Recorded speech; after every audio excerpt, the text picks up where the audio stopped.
Tá legal, eu sou o primeiro a admitir que o título desse vídeo talvez pode dar a impressão de um clickbait ou que talvez ele possa dar uma falsa interpretação do que é aquilo que eu quero dizer.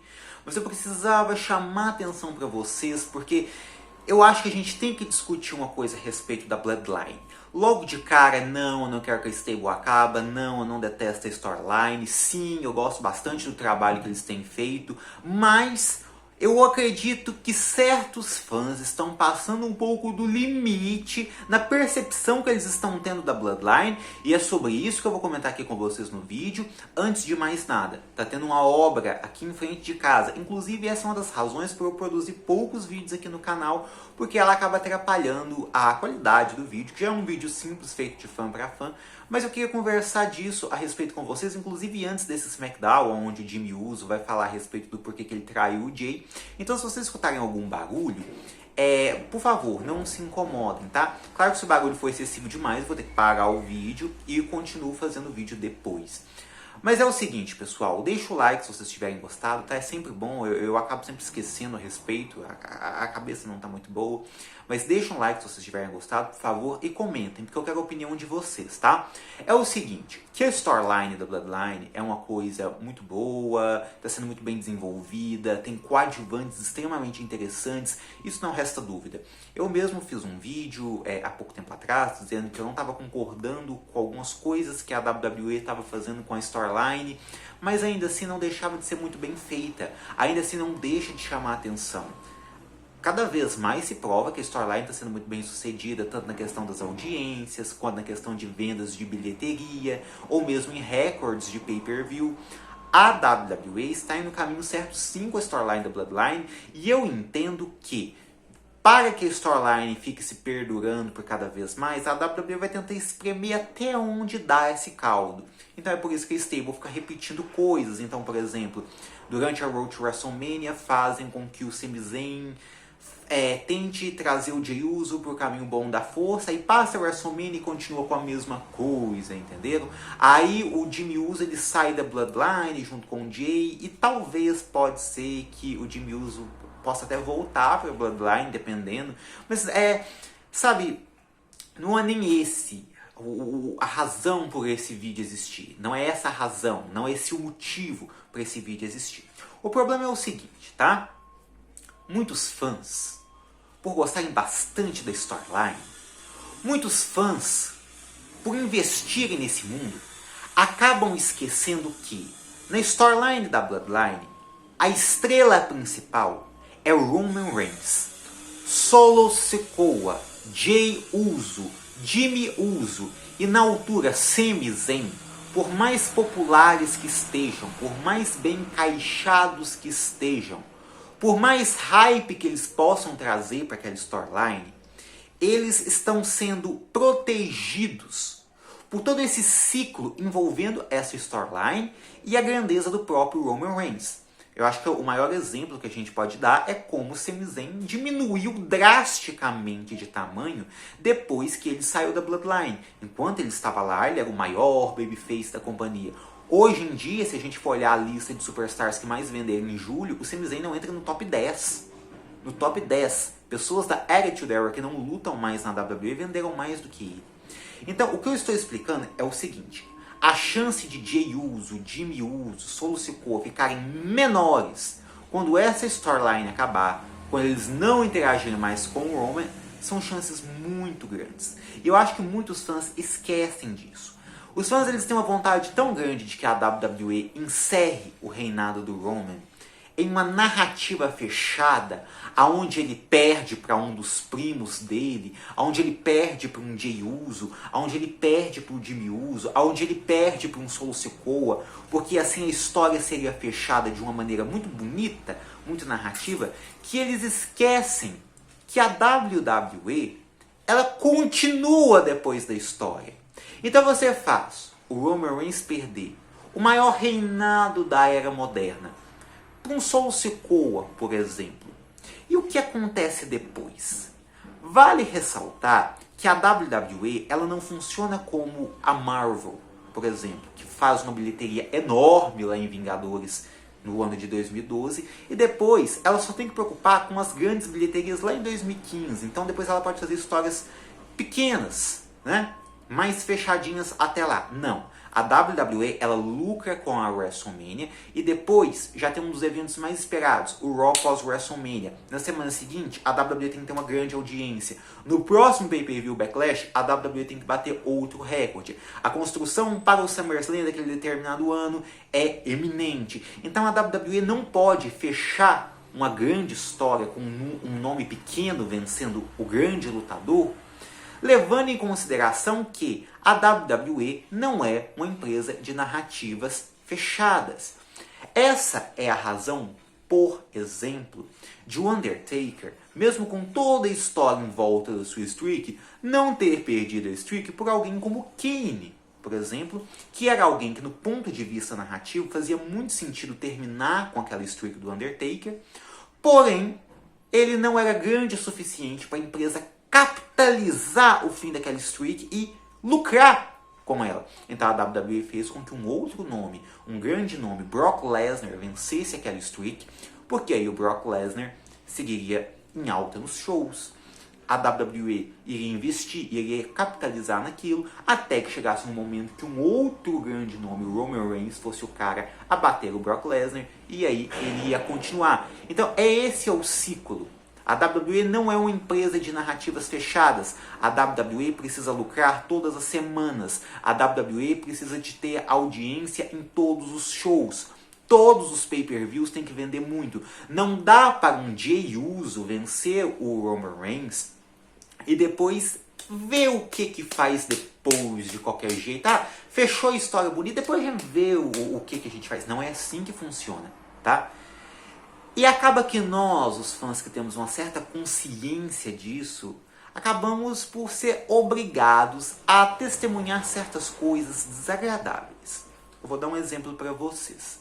Eu achei que eu era o único, mas eu vi muita gente dizendo que gostou bastante da storyline do Roman com o Jey rumo ao SummerSlam, porém, assim como eu, também ficaram indiferentes durante todo o combate, porque sabiam que aquele combate não iria terminar de outra forma senão o Roman Reigns saindo como campeão.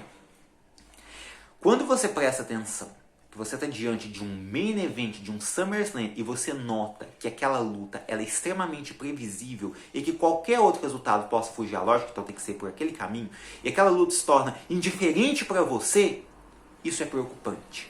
Tá? Isso é extremamente preocupante. O main event de um SummerSlam ser óbvio é muito triste. E não é uma questão de você apostar em um nome. No SummerSlam de 2021, o Roman Reigns enfrentou o John Cena e eu apostava no Roman Reigns. No SummerSlam de 2022, o Roman Reigns enfrentou o Lesnar e eu apostava no Lesnar.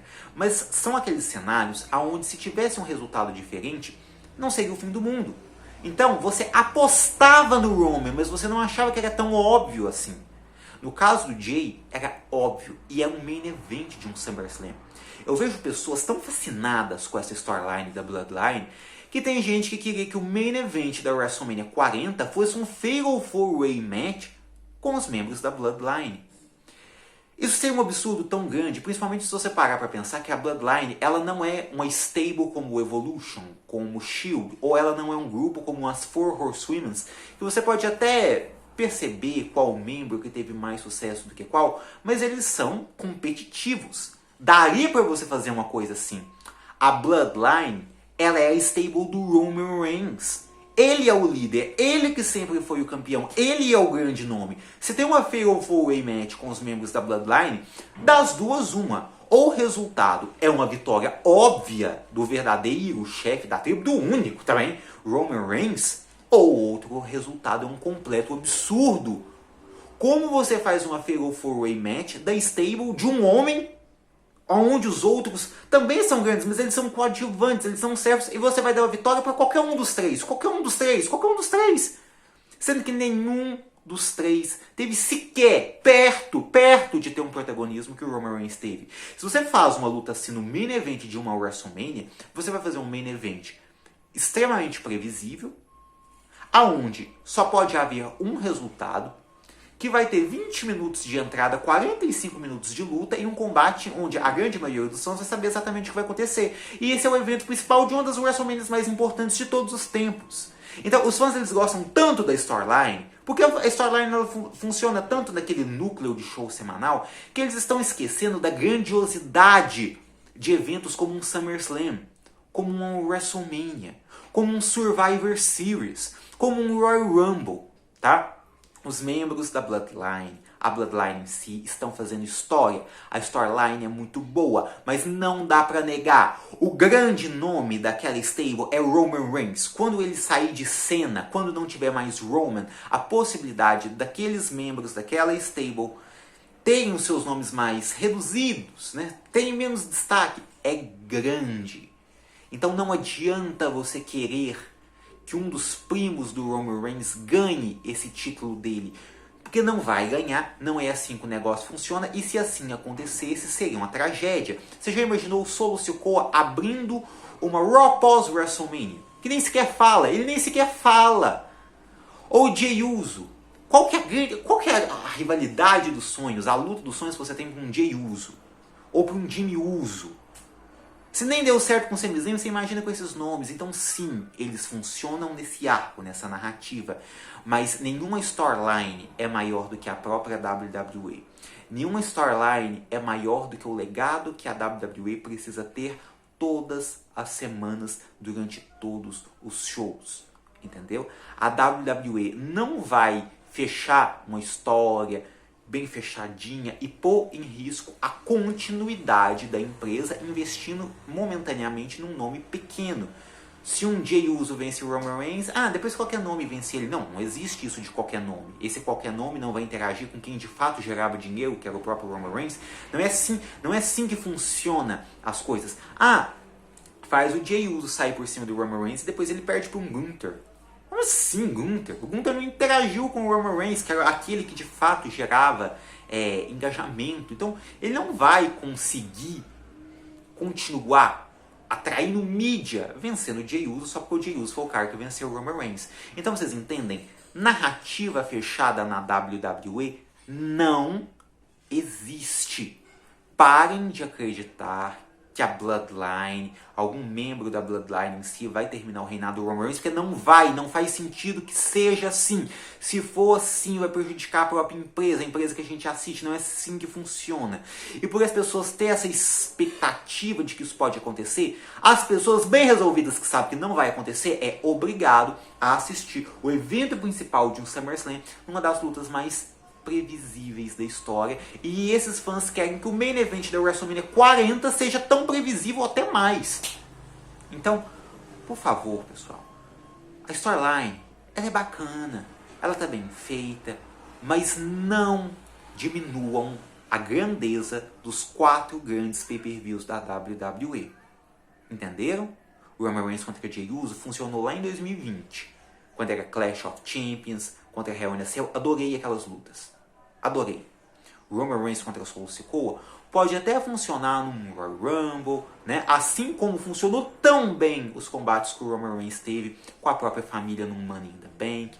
Mas deixem o SummerSlam, deixem um Royal Rumble match, deixem uma WrestleMania fazer o seu trabalho, tá? Lá você promove grandes lutas. Lá você promove lutas que, independente do resultado, a empresa continua com o seu engajamento e continua com a sua fanbase.